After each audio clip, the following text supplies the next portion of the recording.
بسم الله الرحمن الرحیم. السلام علیکم ورحمت الله وبرکاته. ګرانو مینوالو، زه بلال حمزه خیشکیوال او تاسو ګورئ جرار ټیکنیکل چینل. کتونکو په دې ویډیو کې به یو داسې ټولز په باره کې خبره کوو، یو داسې ایپس په باره کې به موږ خبره کوو چې موږ ته د انټرنیټ د طرفه مشکلات کم کړي.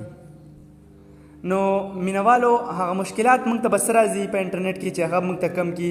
مشکلات دا چې موږ یو ویب سایټ باندې کلیک کوو، ویب سایټ کولاوهو او هغه لوډینګ شروع کړي، لوډینګ دی نه کولاویږي. بله خبره، په یو ملک کې یو ویب سایټ بند وي د هغې کولاوېدو. بل که موږ یو ایپس اپلیکیشن ډاونلوډ کوو او هغه په هغه ملک کې بند وي، نه ډاونلوډ کیږي، نو د هغې طریقه. بل داسې ایپس په بعضې ملکونو کې بند وي، کار نه کوي، لکه په بعضې ملکونو کې مسنجر کار نه کوي، بعضې ملکونو کې واتساپ کار نه کوي، بعضې ملکونو کې ټیلیګرام کار نه کوي. د هغې سټارټول دپاره دغه طریقه. نو راځئ اوس شروع کوو چې دا به څنګه موږ په کوم ټول سره دغه مشکلات د مخې نه ختموو. نو راځئ موږ سره اوسئ. جرار ټیکنیکل سبسکرایب کول مه هیروئ. ګران کتونکو، په دې ویډیو کې به موږ د وی پی این په باره کې خبره کوو چې وی پی این څه شی دی، څنګه استعمالیږي او څه دپاره استعمالیږي. نو وی پی این ورچوال پرایویټ نیټورک، یعنی هغه نیټورک چې په ریل کې اگزیست کیږي نه، خو وي، یعنی هغه نیټورک چې ویم او نم وي، داسې موږ ویلی شو. مینوالو، دا به موږ څه دپاره استعمالو چې موږ ته د نیټ د طرف نه مشکلات کم شي. مینوالو، کله چې موږ یو اپلیکیشن ډاونلوډ کوو د پلی سټور نه او نه ډاونلوډ کیږي او دا آپشن ورکوي چې دا دې ملک کې بند دی، نو د هغې دپاره موږ وی پی این استعمالولی شو. دویم، په بعضې ملکونو کې بعضې اپلیکیشن بند وي، یعنی په پاکستان کې ټیلیګرام بند دی، دغه شانتې په نورو ملکونو کې نور اپلیکیشن هم بند وي، واتساپ هم بند وي، دغه رنګې مسنجر هم بند وي. نو د هغې د کولاولو دپاره، د هغې چلولو دپاره هم موږ وی پی این استعمالولی شو. دغه رنګې که بعضې اپلیکیشن مخکې ما وموي چې د پلی سټور نه ډاونلوډ کیږي، نو دغه رنګې افغانستان کې ولکو اپلیکیشن چې کوم دی هغه د انټرنیټ نه ډاونلوډ کیږي او په هغه ملک کې ولکو اپلیکیشن چې دی بند دی. ولکو که تاسو نه پیژنئ، نو دا د آډیو چې کوم د موبایل سټوډیو وي، نو په هغه کې په کار راځي، یو ایپس دی ریکارډینګ دپاره. نو هغه چې تاسو وی پی این آن کړئ، نو بالکل به هغه ډاونلوډ کیږي. دریم، که موږ چې یو ویب سایټ سرچ کوو او ویب سایټ په هغه ملک کې بند وي، نو د هغې دپاره هم استعمالولی شو.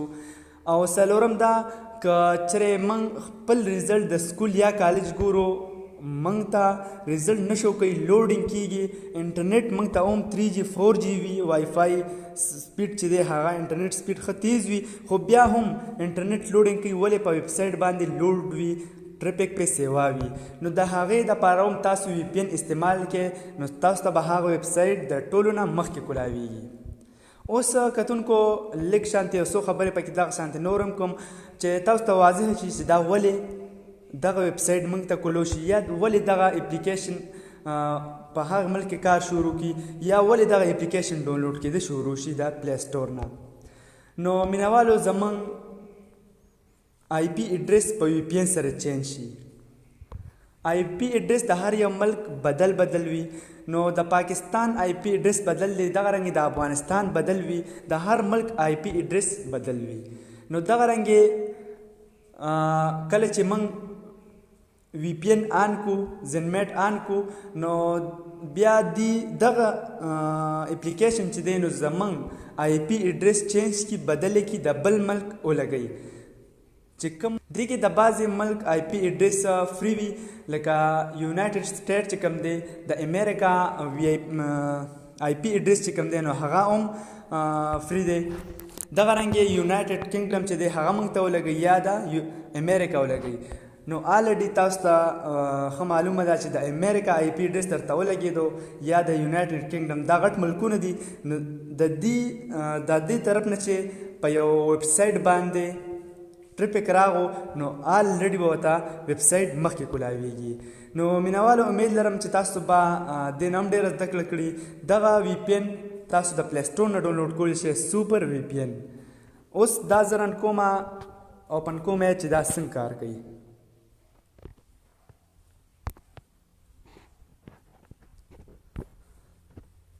ښه جي ما انټرنیټ ډیټا ما کولو که وی پی این باندې ما کلیک کو تاسو ته مخامخ ښکاري. د دې نه بعد به تاسو په کنټینیو باندې کلیک کې په دې کنټینیو به کلیک کې کنټینیو کلیک کېدو نه بعد به تاسو بیا په کنیکټ باندې کلیک کې او کله چې په کنیکټ باندې کلیک شو نو دا خو ایډز راځي دا به اوس کنیکټ شي. کله چې کنیکټ شي بره به تاسو ته یو کیز راشي چابې نشان به راشي تاسو کتل بر راغو دا اوس کنیکټ شو. اوس که تاسو یو اپلیکیشن ډاونلوډ کوئ یا یو ویب سایټ سرچ کوئ یا دغه رنګې ټیلیګرام آن کوئ زیاتر پاکستان کې ټیلیګرام مسله راتلی شي نو تاسو اوس ټیلیګرام بالکل آن کولی شئ او هغه مسلې ستاسو ختمې. نو مینوالو د راروان ویډیو پورې ماله اجازت راکړئ او زموږ چې کوم چینل دی جرار ټیکنیکل نو مهرباني وکړئ په سبسکرایب بټن باندې کلیک کړئ د نوې ویډیوګانو راتلو انتظار کوئ. انشاءالله موږ به دا کوشش کوو چې تاسو ته نوې ویډیوګانې په پښتو ژبه کې وړاندې کړو. نو که ویډیو ستاسو خوښ شوي بېشکه لایک کړئ، که نه وي خوښه شوي بېشکه ډسلایک بټن باندې کلیک کړئ او ما له اجازت راکړئ. د الله په امان.